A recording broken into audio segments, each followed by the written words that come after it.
we have here on the table today is the PG27AQN from ASUS. This is a 27-inch IPS 1440p 360Hz gaming monitor, and this is one of the best gaming displays that you can buy today. It is kind of expensive at $1,049, but in this video I'm going to tell you if this monitor is worth it or not and why, and also potentially what else you should consider if this does not meet all of your needs. Before we hop into the monitor review, we do have a quick shout out from today's video sponsor, FlexiSpot. FlexiSpot's E7 Pro Plus standing desk has been my desk of choice for the past year, featuring fantastic build quality, excellent long-term reliability, and stability supporting up to 355 pounds, useful features like the USB charger built into the keypad, and also saving up to 4 memory recall settings. Having dual motors for quick and quiet operation, going from sitting to standing makes it even easier to enjoy working from home and promoting a more active lifestyle. FlexiSpot always has fantastic deals going on, and the E7 Pro Plus standing desk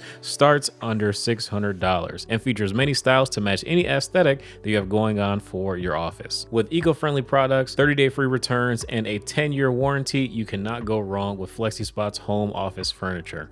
Check out the E7 Pro Plus standing desk at the first link in the description, and thank you to FlexiSpot for sponsoring this video. I hope you find something that helps you work comfortably and stay healthy. As far as the specs are concerned of the ASUS PG27AQN, this is a 27-inch 1440p monitor, as we had already gone over, with that fast IPS panel that gives you great color accuracy that we're going to talk about in just a little bit. But you do also have HDR600/HDR10 support on this panel as well. And as far as the HDR experience, it's okay, but it does not have full array local dimming, so don't expect your socks to be blown off. Quite honestly, it's going to be a little underwhelming, so you might as well just rock the monitor in SDR mode, but don't worry, it does have excellent color reproduction. You do have 3 HDMI 2.0 ports. That's basically going to be useless if you plan on using those for your PC. If you're using a console, quite frankly, HDMI 2.0 is going to be fine. You cannot have, let's say, an HDMI hooked up and get that full 360 Hz refresh rate. You're gonna need to use that DisplayPort 1.4 port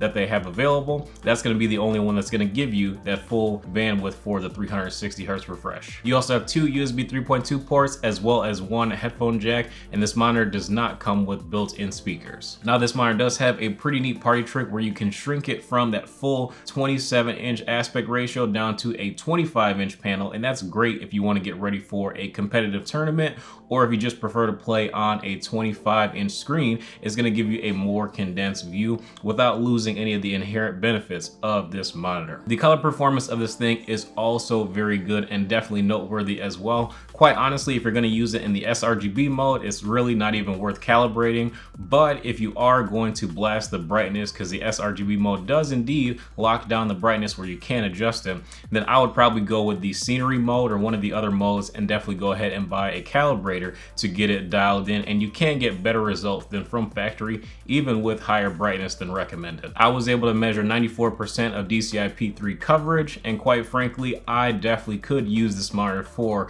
professional use as far as content creation and color reproduction. And if you were going to have one monitor for both gaming and color sensitive work, I would definitely highly recommend this panel, and I'm really impressed with the performance. Now, as far as the motion blur performance and clarity is concerned, this monitor does use that IPS technology, and quite frankly, the results that you're getting are almost as good as an OLED panel. I mean, almost. It's very good, and the benefit of going with an IPS panel is the fact that currently you're going to be able to get easier, higher sustained brightness than you will on an OLED panel. The OLED panels right now, they really aren't getting over 300 nits of sustained brightness, and when I say over 300 nits, I mean like pretty far away from it, like, you know, 240, 260, 270 nits of sustained brightness currently.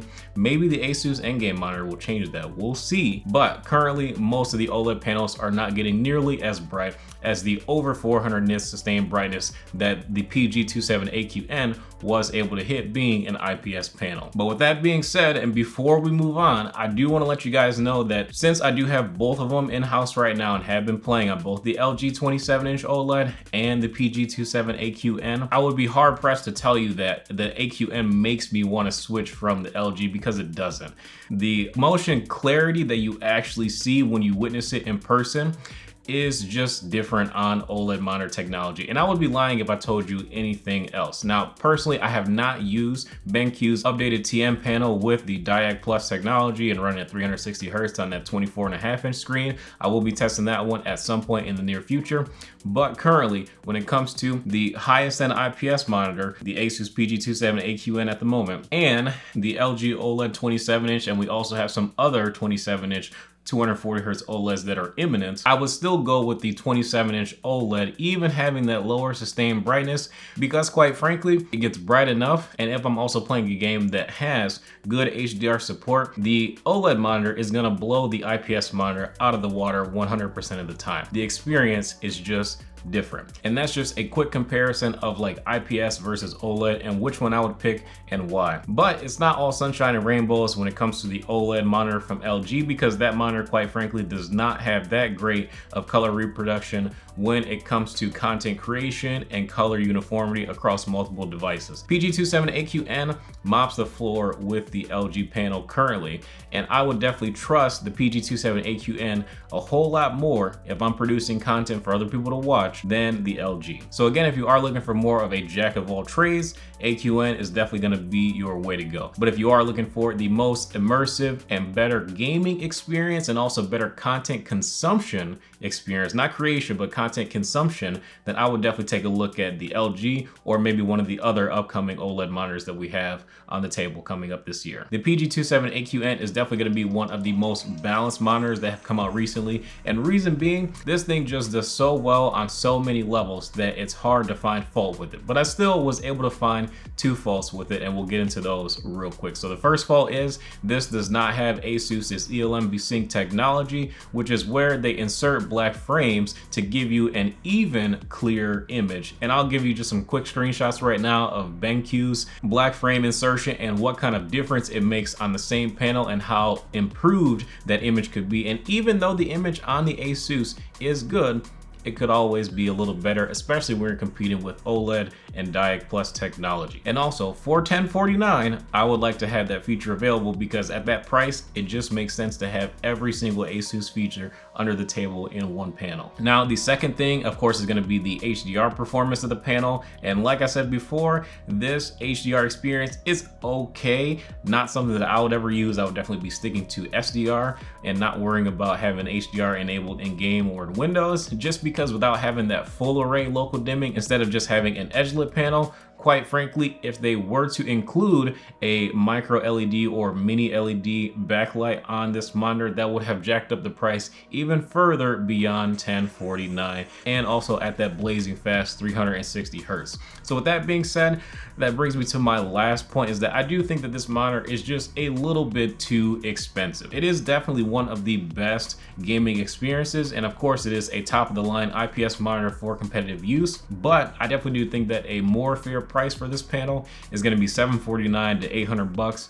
I would definitely say that that would be more of a sweet spot for what you're getting from this monitor, because again, it's not necessarily better than the OLED options that are currently out right now and that will be out later on this year, but it's more of just like, do you prefer a brighter IPS panel that's going to give you a lackluster HDR experience, or do you want a really good content consumption monitor that's going to be great for any kind of content consumption at all, and is going to look good while doing it and give you fantastic performance with a few trade-offs like burn-in and not having as high a sustained brightness? If I could rate this monitor out of 10, I would give it an 8. It is a very good contender and a top performer in just about every area that matters for a competitive gamer. But if you're more of an immersive gamer and you want to play single player games and enjoy the experience more, this probably is not going to be the panel that you should look at. Now, ASUS does also have an upcoming 300 Hz monitor with that ELMB sync, and it is also 1440p. It is the XG27AQMR. So I hope to be taking a look at that monitor pretty soon as well, and see how that one stacks up to the more expensive PG27AQN, and see if it's really worth it to spend the extra money for those 60 Hz and also not having that ELMB sync technology technology. That is going to be it for this video. If you guys enjoyed, feel free to drop a like and subscribe to the channel as well. Let me know if you have any other questions concerning the PG27AQN in the comment section below, and also feel free to reach out to me on Twitter about this monitor or any other monitors that I have reviewed on the channel. If you do have a specific monitor that you want me to take a look at, definitely leave it in the comment section below. But thank you guys again for watching, and I will see you in the next video.